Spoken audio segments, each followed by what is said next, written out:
If you have one of these little Roland MicroCube amps and you like it like I like mine, I'm going to show you how I upgraded mine from an already cool amp to a much better amp. It sounds much larger than it really is.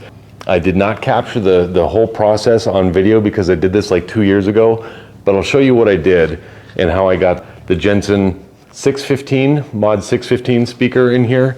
It replaces the little Roland 5-inch lightweight magnet paper speaker that it came with. This little thing sounds pretty good, but the 6-inch Jensen sounds much better. 15 watts, 4 ohms, and it's a very simple process, but there's a couple of nuances that you should know about if you go to attempt this yourself. So for about 30 bucks, you can turn this little amp into a much bigger amp. I'm taking a break from the guitar build that I'm working on. The nitrocellulose finish is taking more time than I thought. I got some checking on it.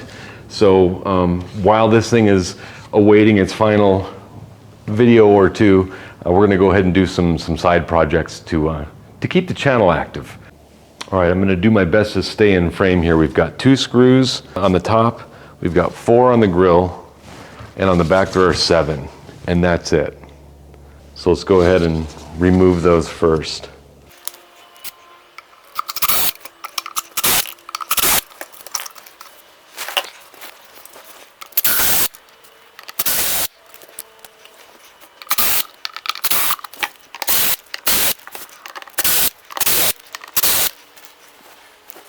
Now,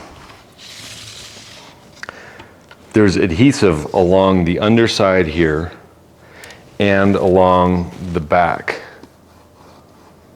So you do what you got to do to get it off, and you can do it without damaging any of the plates or inserts. I pressed down on it, and that's how I originally got it to go free. I'm sure it's still going to be an issue because it's been a couple of years, but once you have it pressed down on, you can rock it back just a little bit. You might have seen that. And then be mindful of down here so that you don't bend this. So once you get it to give a little bit up here, then you come down here and give it even back pressure.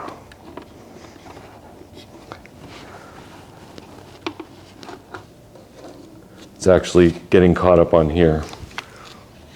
So I'm going to go ahead and remove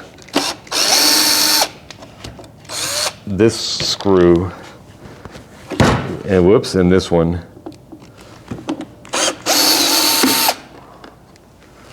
Set those aside, and it already popped free. So did you see that? I needed to relieve it a little bit here. Now it's free on each side and on the top. I can carefully pull it straight out.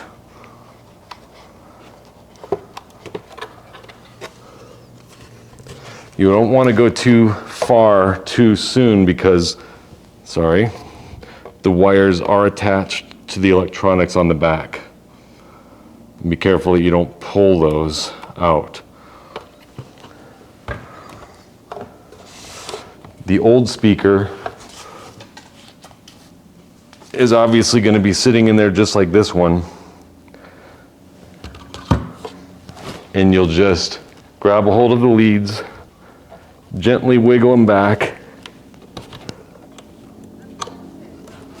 until they let go. The negative is smaller than the positive. I don't know if you can see that. Negative, positive. And here's what we have for the Jensen Mod. Same thing up here.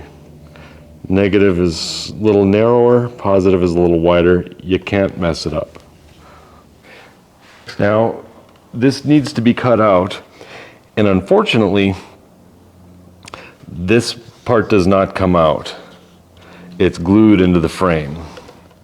So you got to do your work with it in the frame. Notice the 4 screws.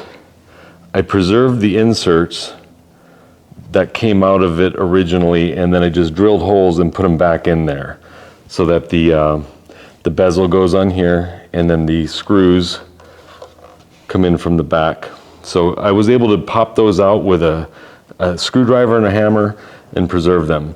Now, obviously this is not perfect, and I could have painted that black, but you really can't see it through the bezel. Find something about the same diameter as the new speaker, use it to mark it out as a template. You'll draw around it. And then I went at this with a jigsaw. I put tape, I pulled these off, and I put tape over the edges, and then just cut it out with a jigsaw. And then I took a Dremel and cleaned up a little bit until it was just right. You know, there's a little bit that's not quite symmetrical, but for the most part it works. I did cover up a portion of the sound hole, that's okay. I could drill another one if I wanted, but I don't find there's a need to. And then you align your screws from the back, drill little pilot holes through there, make sure they're aligned.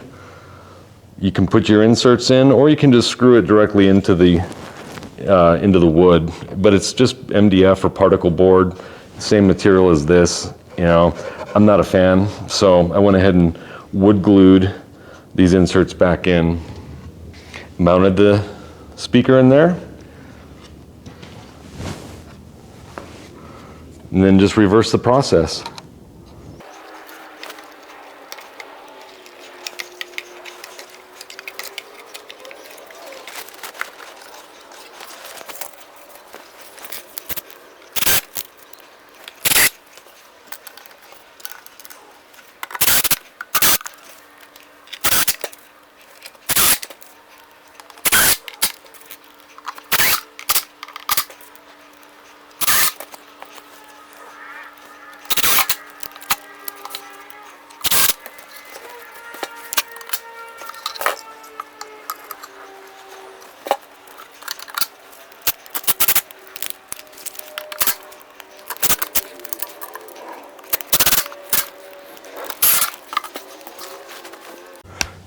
Now mine, I actually bought used because again, this has been discontinued for some time, but I really wanted one. The reviews were great and I'm glad I got it.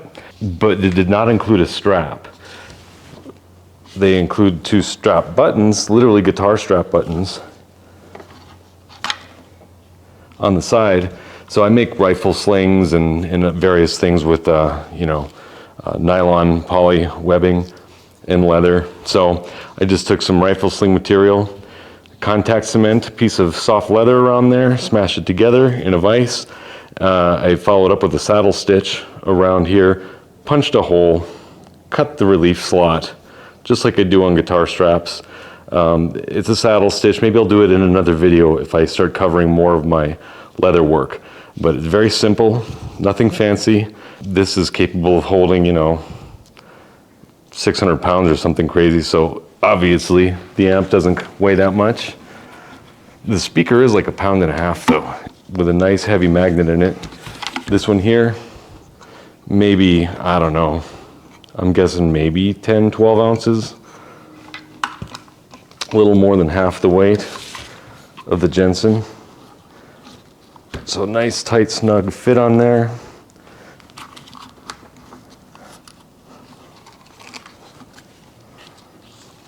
Back online. If you want a review of this amp, leave a comment there and I'll consider doing a review. I'm not a great guitar player, so I won't be able to do the full range of demonstration features, but it really is a good little unit, and you can find them online now for about 80 bucks. Even less probably. I got this one a few years ago for I think like 80 bucks delivered, and then $30 for the speaker and you're all set.